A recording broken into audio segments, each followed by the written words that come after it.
Dulu saya sangat tertarik dengan inisiatif dari Ustadz Muhammad yang punya sekolah tinggi ekonomi syariah di Jogja, mu'allaf dulunya. Sekarang ya tentu sudah bukan mu'allaf lagi karena justru beliau sebagai tokoh. Gak ada yang terbuang dari masjid. Limbah air wudhu itu bisa kemudian disari-sari airnya menuju ke kolam atau untuk siram tanaman. Gak ada yang terbuang. Sementara kita mayoritas masjid, termasuk yang saya kritisi waktu ini di sini, ada wareknya di situ. Saya lihat di beberapa tempat ukuran keran yang kita gunakan wudhu saja sudah tidak friendly, tidak ramah lingkungan. Satu orang wudhu itu bisa 2-3 ember itu habis. Dan seterusnya. Saya kemudian tertarik kemarin ketika menyampaikan tentang gagasan yang saya sampaikan tentang perlunya fikih tata kelola sampah. Dari Dinas Lingkungan Hidup Banyumas menyampaikan ada gerakan namanya Sumpah Beruang. Menarik. Jadi gerakan Sumpah Beruang, sulap sampah berupa uang.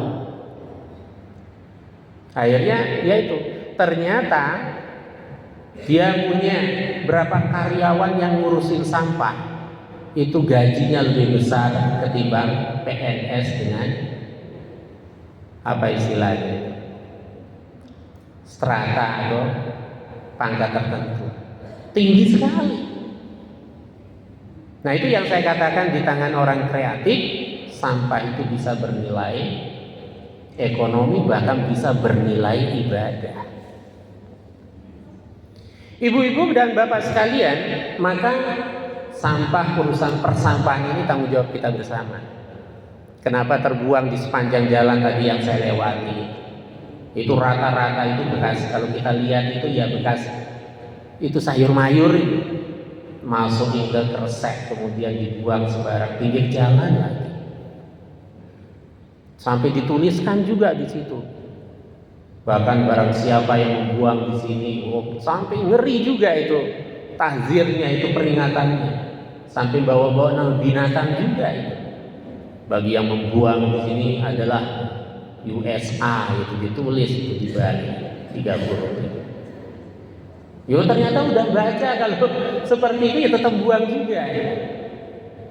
Jadi harga diri kita terbuang akhirnya dengan sia-sia. Nah, sementara tadi itu rumah tangga adalah produsen pertama dari sampah. Kalau sikap rumah tangga, anggota rumah tangga keliru, menyebabkan sampah menjadi problem bersama, bahkan menjadi problem bangsa. Nah, cuma sayangnya kemudian termasuk di Jogja saya mendapatkan banyak informasi, keluhan bahkan dari para guru-guru besar. Kenapa kami tidak dilibatkan untuk itu?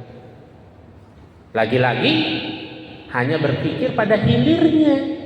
Setelah terjadi baru kemudian macam-macam yang dibicarakan, gimana kiatnya. Tapi tidak diperhatikan sejak hulunya.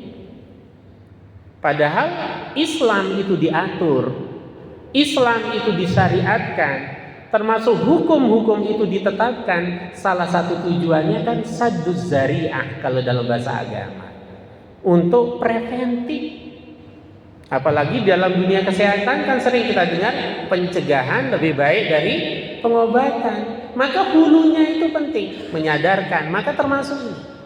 Ketika saya ditanya, Ustaz, temanya tentang apa? Wah, ini alternatifnya. Oh, sekarang Jogja itu saya kira penting bicara tentang persampahan. Jangan-jangan ketika judul pengajiannya sampah itu juga langsung ini ada apa dengan sampah? Kita berpikir mungkin agak kurang responsif. Nah, ini persoalan. Jadi jangan hanya represif penindakan, tapi preventif itu.